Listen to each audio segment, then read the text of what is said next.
We live on a cul-de-sac outside Charlotte, the kind of neighborhood where the mailboxes match and the HOA newsletter uses too many exclamation points. Our house is a two-story with a porch swing that I swore we'd use every evening and then mostly didn't because real life is homework folders and missing soccer cleats and chicken thawed too late. On Thursday nights, the whole street smells like charcoal and dryer sheets. On Friday mornings, trash cans roll to the curb in a sad parade. The week my husband turned 40, the air felt like wet linen and the magnolias were throwing perfume like confetti. I had a plan. A quiet dinner at home with the kids, his favorite bourbon chocolate cake, my mother's recipe, always a little lopsided, and a stack of cards they'd made with crooked hearts and stick figure confetti. We hadn't booked a sitter. Money felt tight with swim lessons and daycare and the leak in the upstairs bathroom that reappeared like a ghost. But I'd ironed a tablecloth, and the kids had practiced singing Happy Birthday without fighting over the cha-cha-chas. It felt like enough.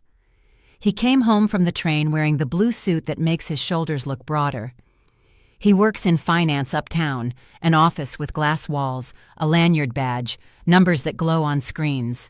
The kids barreled into him at the door, wrapping their arms around his waist, the 4-year-old's curls stuck to his forehead with sweat. He kissed the tops of their heads and smiled at me, tired around the edges. "Smells amazing," he said, loosening his tie. "You didn't have to do all this." "I did," I said, and meant it. "Happy birthday." We ate on the good plates. The 7-year-old told a joke he'd practiced, got the punchline wrong, and we laughed anyway. The little one insisted on passing the salt like a crown jewel. During cake, a little bloom of bourbon hit the back of my throat, and I thought, this is a good night. Not fancy, not Instagram, but ours. After bedtimes, 2 bathroom trips, 3 one last sip of water, 1 meltdown over a missing stuffed fox, we stood side by side at the kitchen sink. He dried, I washed. The window over the sink framed a strip of night and our reflection, soft and domestic, and a little ghostly. He set down a plate, cleared his throat, and said, almost casually, "Can I ask you something without you reacting?" "Depends on the something," I said, flicking a soap bubble off my knuckle. He looked at me, then back at the dish towel in his hands. "A hall pass," he said, "for my birthday." I laughed, ready to tease him for the clumsy joke. He didn't laugh. "I'm serious," he said quickly, words crowding each other. "Just once. One time. It wouldn't mean—" He searched the ceiling for a word. "It wouldn't mean anything. It could, I don't know, spice things up. Guys do it. It's a thing." A thing. He said it like he was ordering a limited-time appetizer. I put the plate down very carefully because my hands had gone cold and I didn't trust my grip. "You want permission to sleep with someone else?" I repeated, to make sure we were both hearing the same sentence. "Just once," he said. "A hall pass. We've been together 10 years. I'm turning 40. I love you. I love our family. I'm just—" He made a helpless gesture. "I'm restless." The dishwasher hummed like a distant plane. A clock I never noticed ticked, suddenly loud. I felt the shaky hilarity of something that is not funny at all. "No," I said, "absolutely not." He took a breath like he was about to wade into cold water. "I thought you might say that." He tried a smile that didn't reach his eyes. "I just figured asking couldn't hurt." "It hurts," I said. "The asking hurts." He looked genuinely confused, which was almost worse than malice. "We'd set rules," he said. "No emotions. Just—" He wiggled his fingers in the air, as if the unsayable might take a shape there. "I'm not saying anything is wrong with us." "You are literally saying something is wrong with us," I said, and my voice did a small, humiliating tremble on literally. "You're saying you want to sleep with someone who isn't me, and you want me to bless it." "I'm saying I don't want to blow up our life," he shot back, a little too fast. "I'm trying to be transparent." I stared at the window and saw us superimposed on the night, two people in a kitchen that could be anybody's. His hairline, my ponytail, the smudge of chocolate on my sleeve, the world's most ordinary betrayal beginning like a paper cut. "This is insulting," I said, "and disgusting, frankly." He flinched, then straightened. "I knew you'd get mad." "You asked me to co-sign my own humiliation," I said. "Congratulations, I'm mad." It escalated. Of course it did. The way these conversations know how to grow teeth. He said I'd changed after the kids, that I was always touched out, that our intimacy had gotten routine. I said the routine had a name, parenthood, and maybe he could pick up a grocery order once in a while if he wanted more energy in the bed we both fell into like corpses. He said he was only trying to be honest. I said honesty would have been, "I'm struggling," not, "Can I go have sex with a stranger as a birthday present?" It ended the way it usually does, with me crying in the laundry room, sitting on the dryer because it's the only place in the house where the fan is loud enough to swallow the sound. He came to the doorway, put his hand on the frame. "I'm sorry," he said. "It was a dumb idea. Midlife crisis brain. Forget I said it." I didn't say, "It's already said." I didn't say, "I can't unknow that you want this." I nodded, like a ceasefire. He slept badly that night. I could feel it in the bed, how the mattress transmitted his restlessness like a telegram. At 2 a.m., I went downstairs for water and stood in the dark kitchen, my palm flat against the cool granite, listening to the house hum, the refrigerator, the AC, the small animal sounds of a life.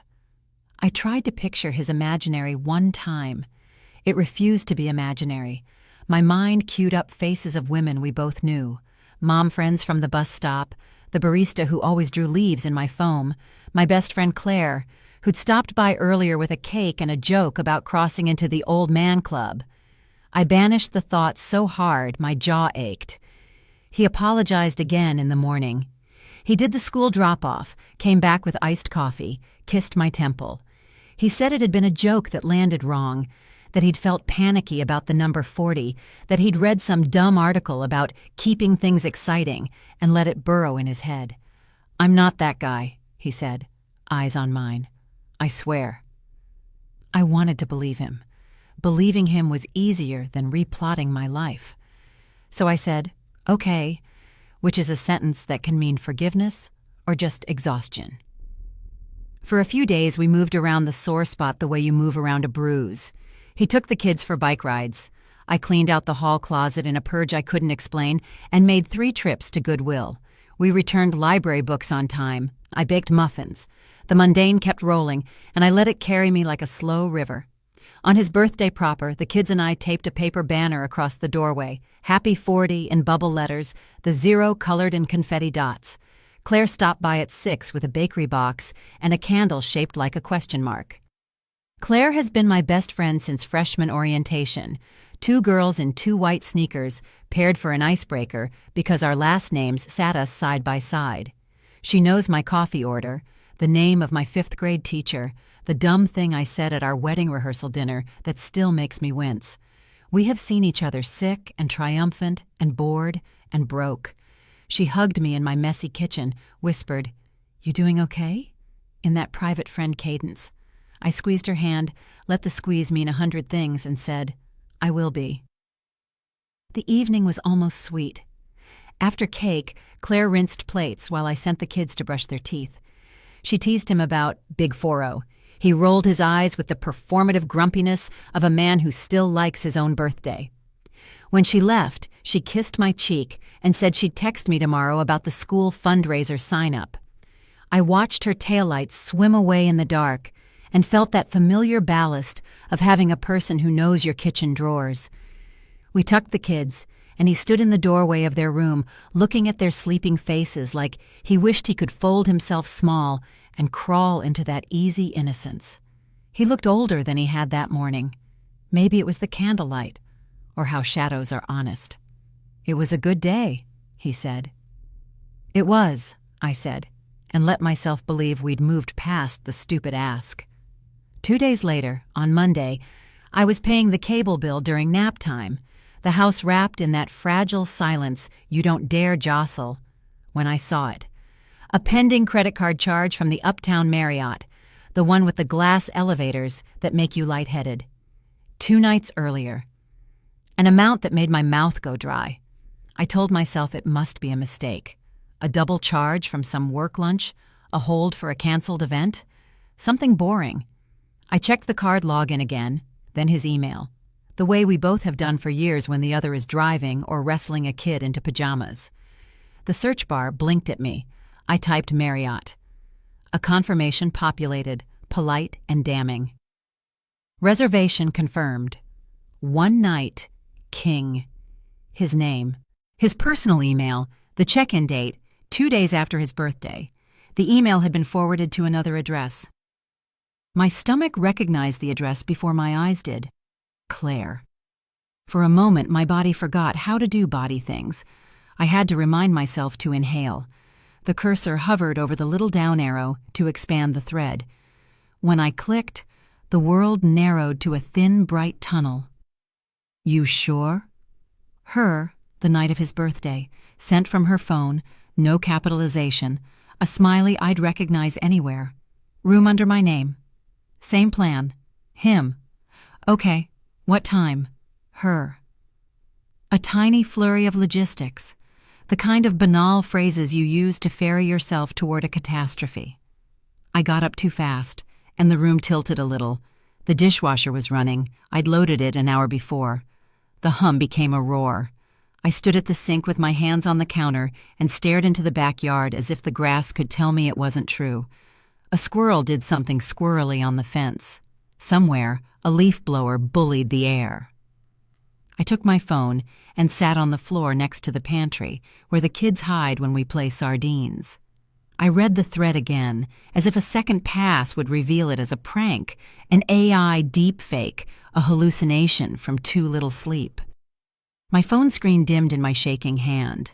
He walked in at 6:40 that night, jacket over his arm, tie already tugged loose. The kids barreled toward him as they always do, and I had a feral, shameful flash of wanting to physically bar him from touching them with those hands. I hated that thought. I hated him for putting it in my head. "Hey," he said carefully, reading my face in a second. He is good at reading screens, numbers, rooms. Me too. He set his bag down slowly. "What's wrong?" I held up the phone. "Why did you book a hotel room on Saturday night?" I asked, voice steady in the way a frozen lake is steady. "And why did you forward the confirmation to Claire?" He went very still. He's a talker, my husband. Words are his currency, and the quiet felt like a power outage. "It's not," he began, then stopped. "It's not what you think." "What exactly do I think?" I said. "Because it looks like you asked me for permission to cheat on me, didn't get it, and then did it anyway with my best friend. We just—" He made that searching gesture again, but whatever word he wanted did not exist in English. "I booked the room to see how it felt. Like a test. I didn't—" "Don't," I said. And something in my voice must have startled him because he flinched like a dog who's finally noticed the fence is electric. "Don't insult me by calling it a thought experiment. Why did you forward it to Claire?" His face opened and closed, shutters in a storm. He swallowed. "We'd been texting," he said. He did not meet my eyes. "It was stupid. I was stupid. Did you sleep with her?" I asked, and the world telescoped to his answer. He nodded, barely. "Once," he said, as if scarcity could offer mercy. It meant nothing. I sat down before my knees made that decision for me. The dishwasher hummed, loyal and oblivious. The kids called from upstairs. "Mom, can we have dessert?" And I turned my head toward the sound like I was underwater, as if voices behaved differently there. He took a step toward me. "Please," he said. "Let's—" "Get out," I said. "What?" "Get out," I repeated louder. "Take a bag, go to a hotel, go to hell, I don't care, but get out of this house right now before I say something I can't unsay in front of our children." He did that thing he does when he thinks charm can fix it, softening his voice, palms open. "We should talk." "We will talk when I can do it without breaking," I said, and my voice surprised me with its steadiness. "Not now." He stood there for a second, his mouth forming and unforming words. Then he nodded like someone accepting a verdict. He went upstairs, moving carefully, the way you move in the night so you don't wake a sleeping child. I listened to drawers open and close, the zipper of a duffel, the quiet domestic sound of a life scooped into a bag. The kids thundered down halfway through and crashed into me on the floor, all elbows and sugar hope. "Dessert?" the little one asked, wide eyes luminous. "2 strawberries each," I said, because rules are rafts. I kissed their heads. I smelled baby shampoo and pencil shavings and the faint trace of the park's mulch. He came down with the bag on his shoulder and kissed the tops of their heads too, without looking at me. Then the door opened and closed, and the house changed shape around the absence. After I folded them into bed, long story, 2 songs, 1 renegotiated consequence. I sat at the kitchen table in the dark and held my own hands like they belonged to someone I was trying to comfort. I thought about the porch swing, about our matched mailboxes, about the paper banner still taped at a jaunty angle in the doorway with its cartoon 0. I thought about the woman who had stood in this kitchen 2 nights earlier feeling lucky. Somewhere outside, a train sighed, then committed to motion. I took my phone and opened a new note and wrote 3 sentences in a row, not because I needed a list, but because I needed to hear my own voice inside a decision. First, call a lawyer. Second, tell Claire not to come back here. Third, keep the kids' routine steady. Then I put the phone face down, got up, and washed the 2 strawberries left on the counter. I ate them with my fingers, one after the other, tasting the sour and the sweet. I rinsed the green stems down the disposal, turned the switch, and listened to the blades make something unrecognizable out of what it had been. When I finally went upstairs, the house was the same house, the hallway the same soft tunnel of nightlight. In the doorway of our bedroom, I stopped. His side of the bed was rucked, where he'd pulled the sheet, a ghost of a body. I stood there and thought, this is the night the story changes its tense. Then I crawled in on my side, turned my face to the cool part of the pillow, and stared at the blue numbers of the clock until they blurred and doubled and became meaningless. I didn't sleep, but I didn't break either, not yet. The morning after I kicked him out, the house behaved like nothing had happened. The coffee maker burbled. The cat threw herself at the pantry door because she somehow knows where the treats live. The kids padded down in footy pajamas, hair sticking up like startled dandelions. Routine put its gentle hands on my shoulders and turned me toward the next thing. Oatmeal, missing library book. Where are my sneakers? Please don't lick your bowl like a puppy. I packed lunches with the odd calm of someone performing on a stage set to look like her life. I wrote cheese, apple, note on a Post-it and stuck it to the counter just to make my brain trust me. When I buckled the kids into the car, the 7-year-old peered up at me. "Is Daddy still at the hotel?" he asked, like we'd planned a staycation without him. "He's staying at Grandma and Grandpa's for a little bit," I said, keeping my voice even. "Grown-up stuff to sort out. You're safe. We're okay." He nodded slowly. The little one asked if that meant 2 bedtime stories. I said yes. Sometimes truth comes in small, negotiable portions. Back home, I opened my laptop and typed family lawyer near me, with hands that trembled just enough to make the letters look like strangers. I clicked the firm with the simplest website, no gavel logos, no promises in gold script, just a page with clean fonts and the sentence, "We'll explain your options." I called. A receptionist with a voice like a warm cardigan offered me a consultation that afternoon. Before the appointment, the doorbell rang. I knew who it was before I checked the camera. Claire, in a sweatshirt and leggings, messy bun high, eyes already glossy. She had a Tupperware in her hands, as if sugar could be a bridge back across what she'd burned. I didn't open the door at first. We stood there separated by a rectangle of air and tempered glass, our fogged reflections nose to nose. She mouthed my name. I opened the door because I couldn't bear to carry this conversation into the neighborhood group chat by forcing it onto the driveway. "Please," she said, spilling into the foyer. Please let me talk. The smell of her laundry detergent hit me, citrus and something expensive. I stared at the Tupperware. Is that cake?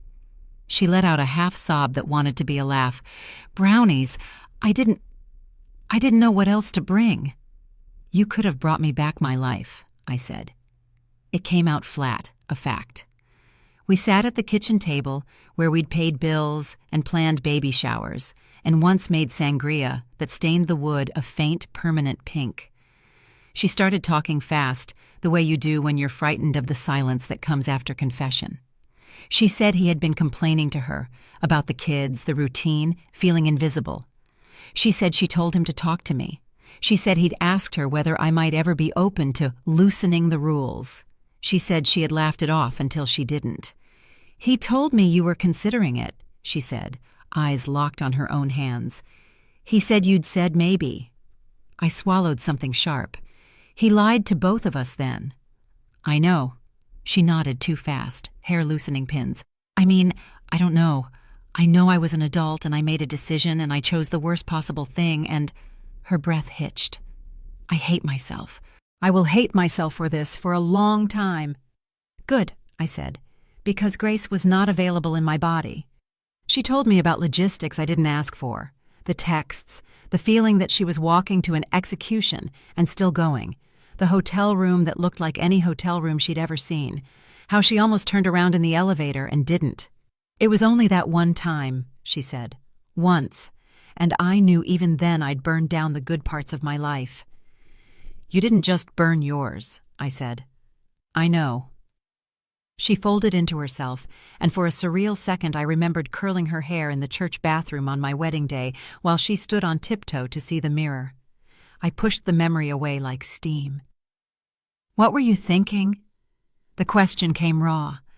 I didn't expect an answer that would satisfy me. She gave a dozen that didn't. Loneliness, a breakup that had hollowed her out, the idiot romance of being wanted by someone who knew everything about you because he lived in the house where you kept your extra toothbrush. None of it felt like currency I could accept. Do you want me to say I'm a terrible person? She asked at one point, anger sparking under the tears, because of course anger shows up to defend despair. I am. I did a terrible thing. I leaned back, felt the chair tilt on two legs, let it drop. I want you to leave, I said, and I want you not to come back. She stared at me. I'd been gentle with her through breakups and bad dye jobs, and a move across town that nearly broke her finances, and a mother's diagnosis, and the week her radiator exploded and fried her laptop. We had decades of kindness between us, like a quilt. She looked at me like I'd just taken a knife to it. Okay, she whispered, if that's what you want. It is, I said. It's what I need.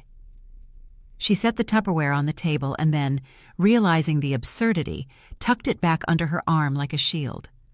I'm sorry, she said again, and the words felt worn out, a coin handled to smoothness.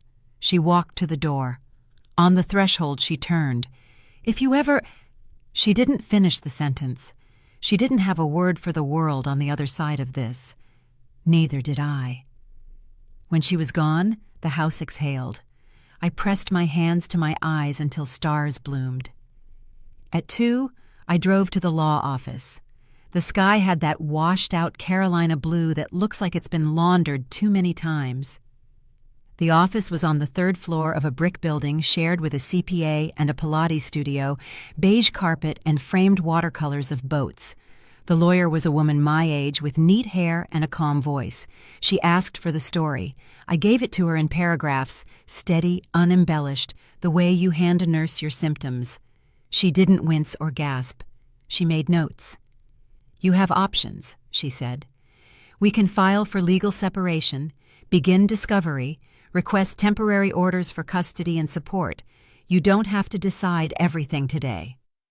I breathed out. She explained the math of my life like a teacher at a whiteboard.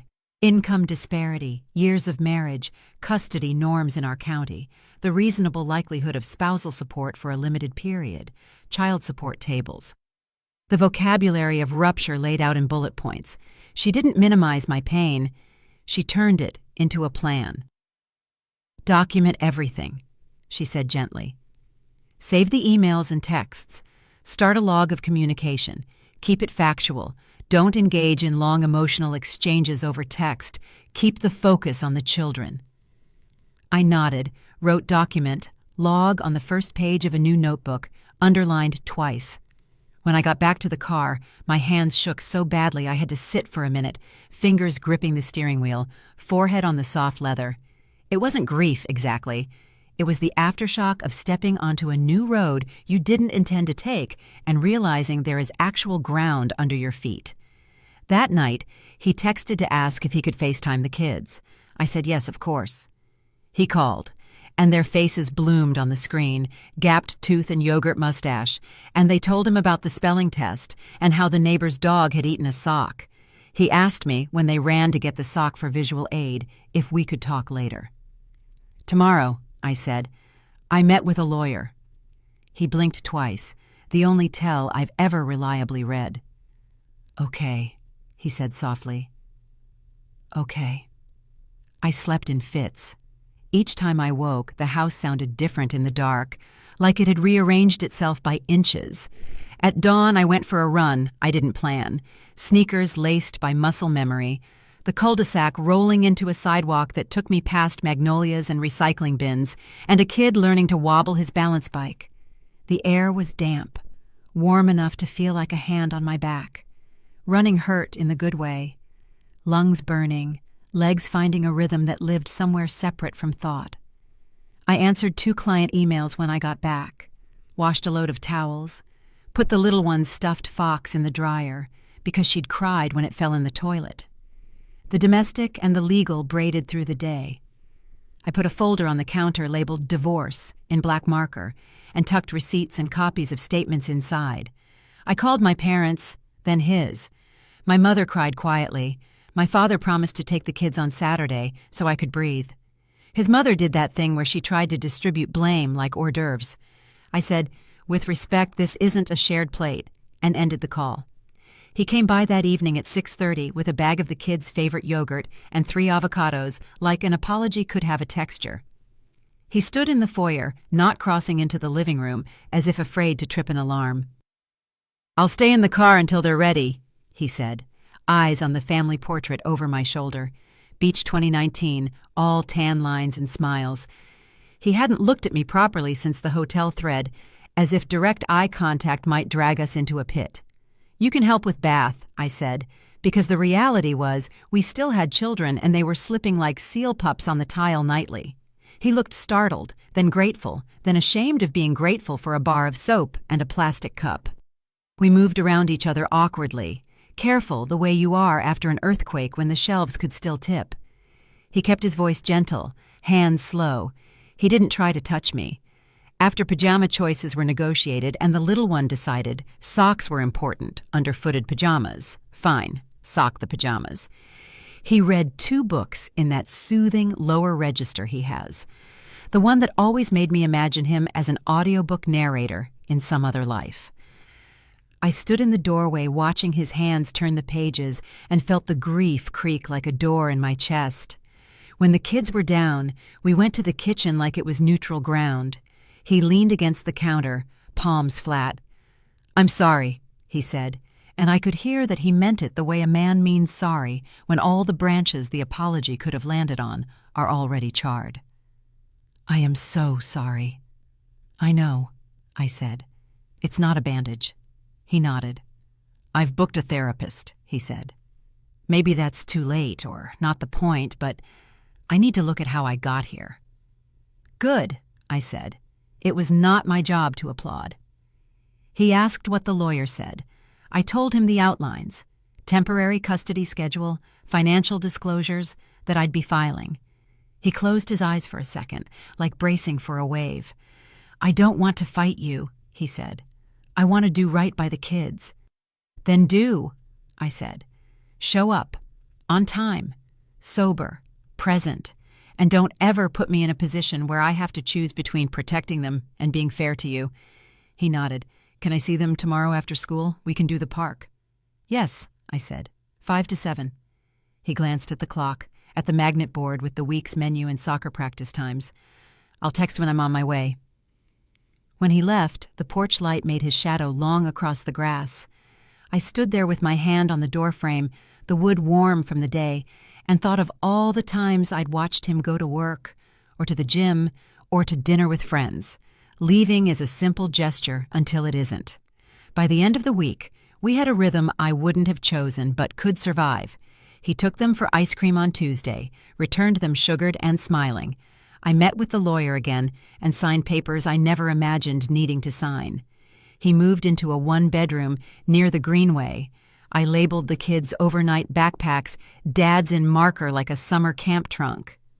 I started a spreadsheet because spreadsheets make me feel like I still own time. On Friday, after I dropped them at school, I pulled into the church lot a mile away and cried so hard I had to put my forehead on the steering wheel.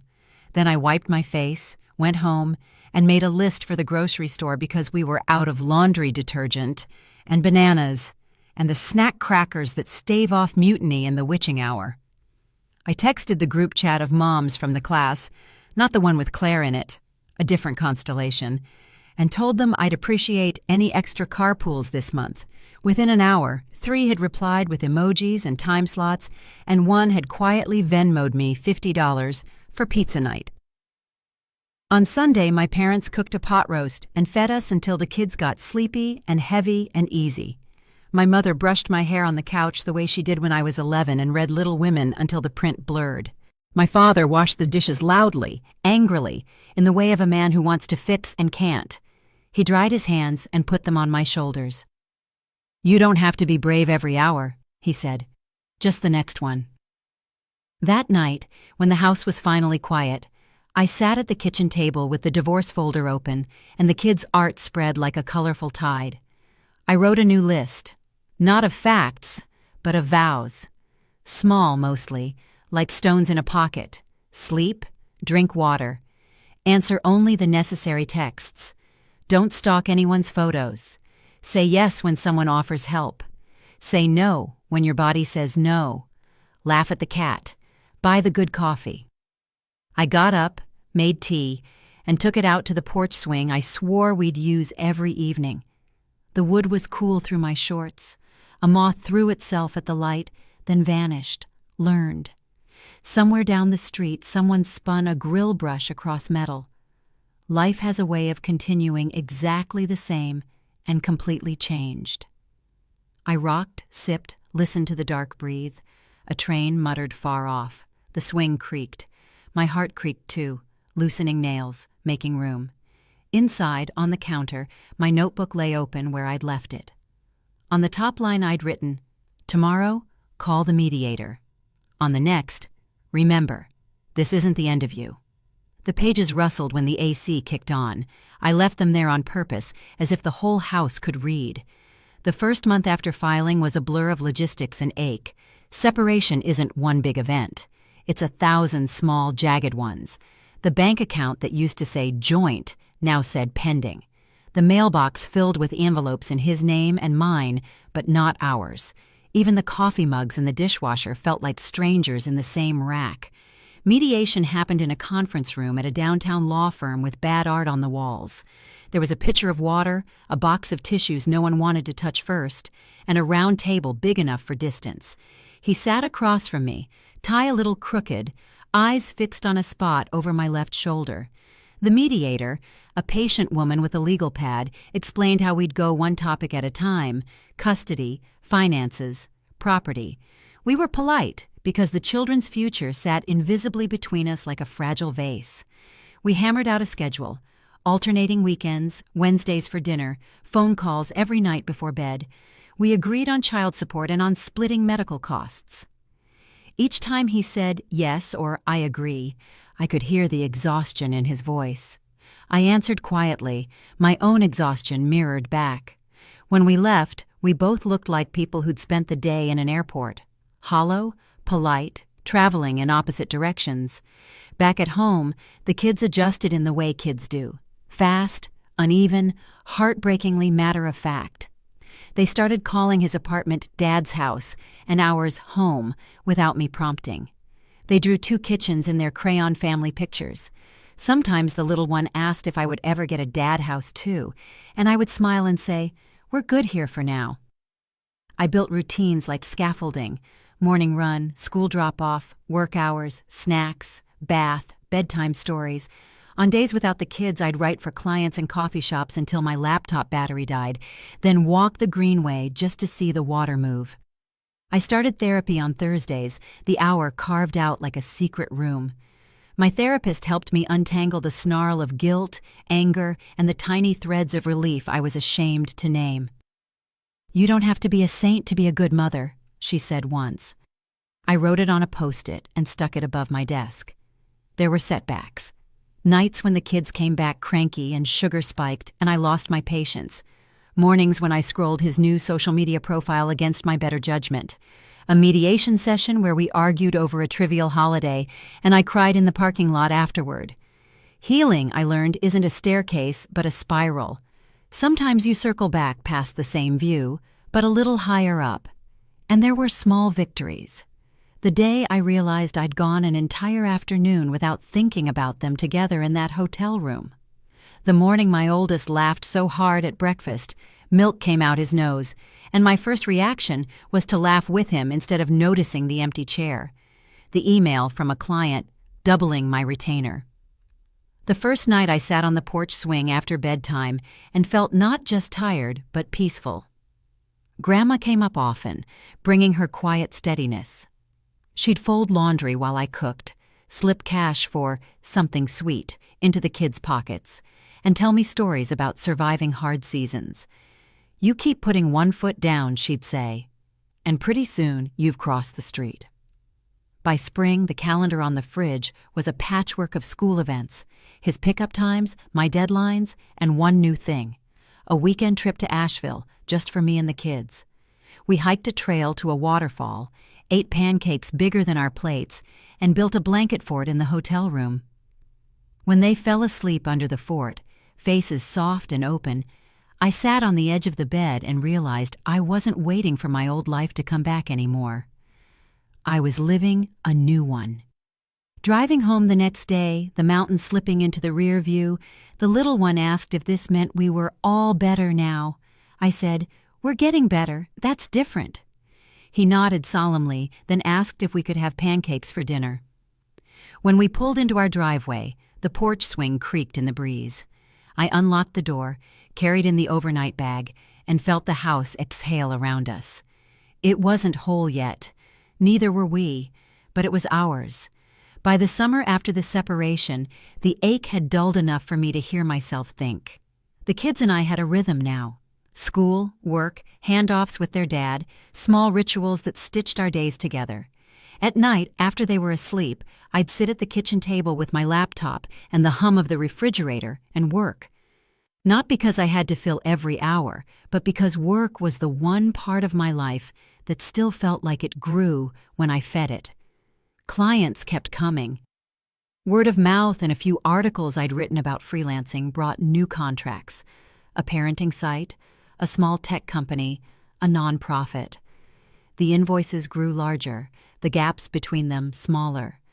I stopped thinking of myself as someone trying to make it, and started introducing myself at school events as a writer.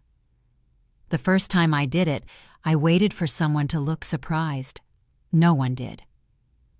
On nights without the kids, I joined a yoga class at the community center. The first few classes I shook through every pose, my mind racing, but by the third week I could hold tree pose without wobbling.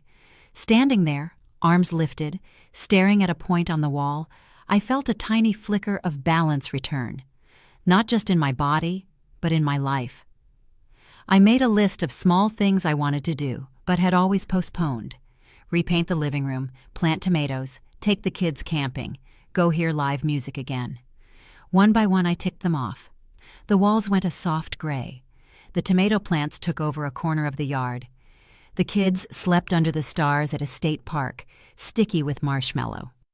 On a kid-free Saturday, I went to a blues club with 2 women from my yoga class, felt bass in my ribs, and laughed until my cheeks hurt. Therapy helped too.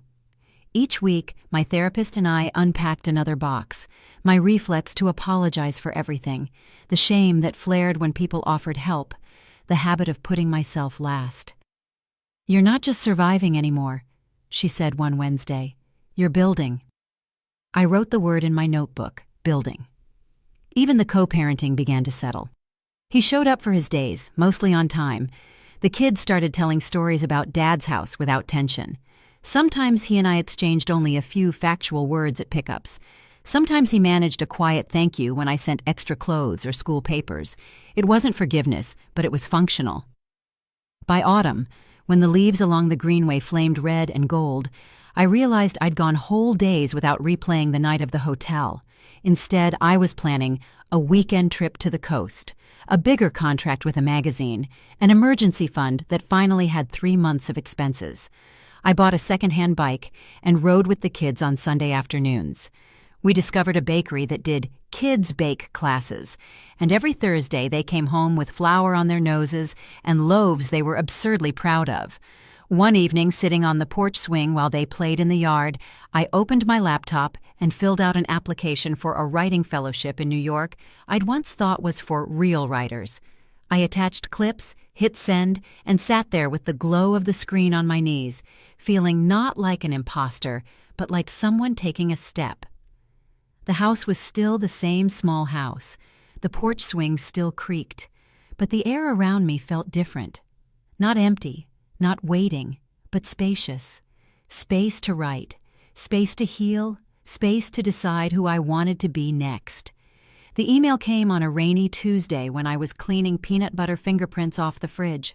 Subject line, "Congratulations, Fellowship Award." For a second I thought it was spam. Then I opened it and had to sit down on the kitchen floor, wet sponge still in my hand. I'd been chosen for the Writing Fellowship in New York, a month of paid time to work on my own book project, plus mentorship and a small grant. The kids were at school, the cat was asleep on a pile of laundry, and I sat there with my knees pulled up, laughing and crying into my sleeve. It wasn't just a line on a resume. It was someone outside my little circle saying, "We see you, we believe you." The logistics were complicated. I arranged for my parents to help with the kids, coordinated with their dad about extended custody, packed my notebooks and my laptop. Grandma pressed a 20 into my palm at the train station, just like she had years ago. "For something sweet just for you," she said. New York in November smelled like roasted nuts and wet concrete.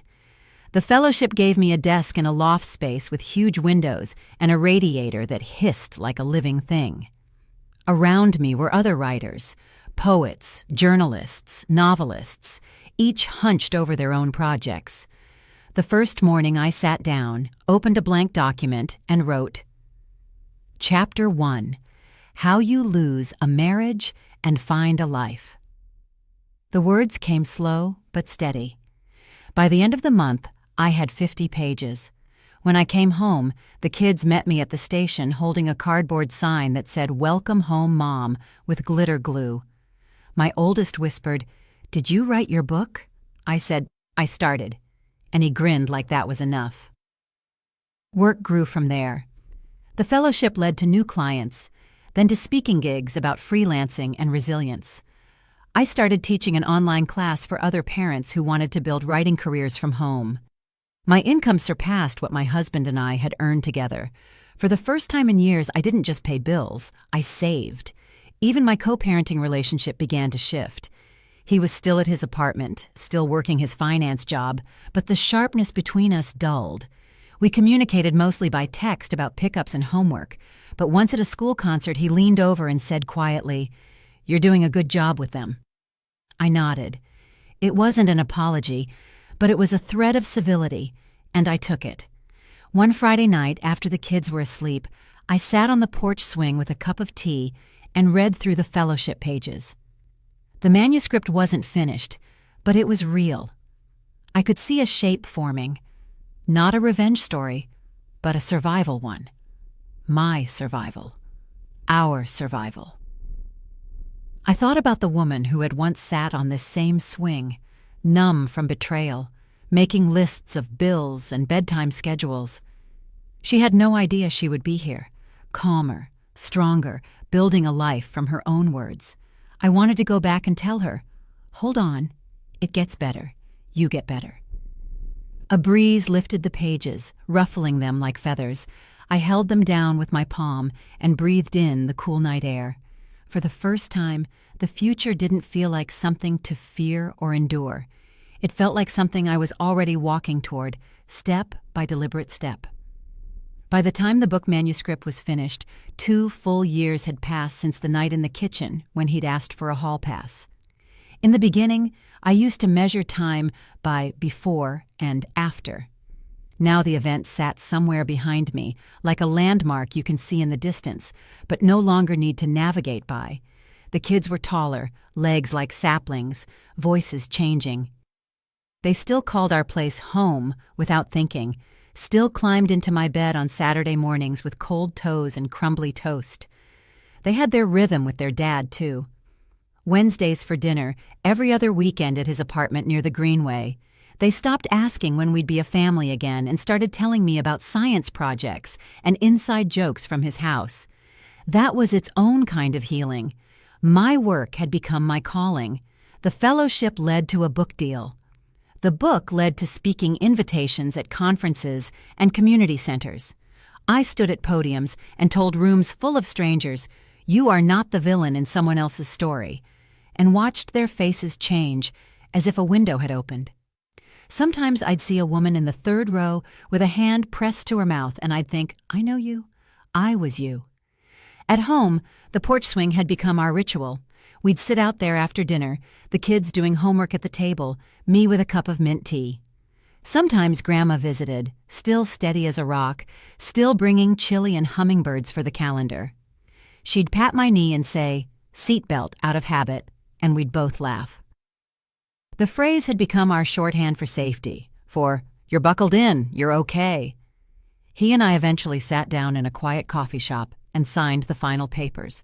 No drama, no slam doors, just 2 people finishing a chapter they'd once promised would never end.